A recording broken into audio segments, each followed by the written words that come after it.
Allez, on se tient prêt, attention. Action.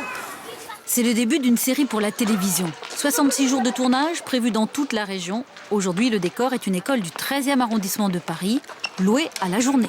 Il faut payer partout. C'est-à-dire que là, la taxe de la mairie pour tourner dans cette école, c'est 1 200 €. Il faut savoir qu'il y a tout ce qui va autour. Il faut payer le stationnement, il faut ventouser les rues pour pouvoir garer nos camions. Le truc important, c'est que c'est une entreprise itinérante. Avec plus de 1000 tournages l'an dernier, dont celui de Woody Allen, la région Île-de-France a bien compris l'intérêt de choyer ces entreprises du cinéma. Des centaines de lieux prestigieux ont été répertoriés, classés, tarifés pour séduire les producteurs. L'Opéra Garnier est le plus difficile à avoir, son prix de 2 000 à 16 000 € par jour. Le château de Versailles, 7 500 à 15 000 € par jour pour filmer la célèbre Galerie des Glaces.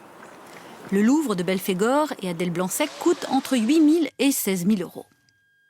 On a un décor absolument exceptionnel que vous n'avez pas à peindre, que vous n'avez pas à créer, que vous n'avez pas à meubler.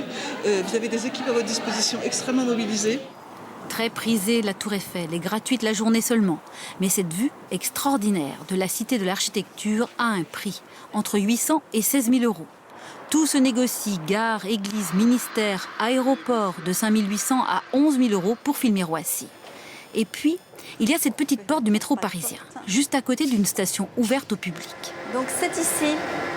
Elle donne sur une autre plateforme exclusivement réservée au cinéma. En fait, comme c'est un studio, on peut faire ce qu'on veut, quoi. La décoration, c'est les désirs du réalisateur. Il met le film à ses couleurs. Le nom de la station, c'est pareil. Ils peuvent très bien imaginer que cette station devienne Concorde. Évidemment, on ne peut pas tourner à Concorde, donc on vient ici et on le fait la journée. La France mise sur tout ce patrimoine pour séduire les grandes productions internationales. En 2010, elles ont dépensé 150 millions € dans la capitale. La production audiovisuelle et cinématographique, c'est 120 000 emplois en Île-de-France. Donc il y a un enjeu en termes d'activité. Il faut faire en sorte que l'activité soit soutenue. Et le cinéma est une bonne affaire à très long terme. 10 ans après la sortie du film Amélie Poulain, son quartier à Montmartre est toujours prisé par les touristes.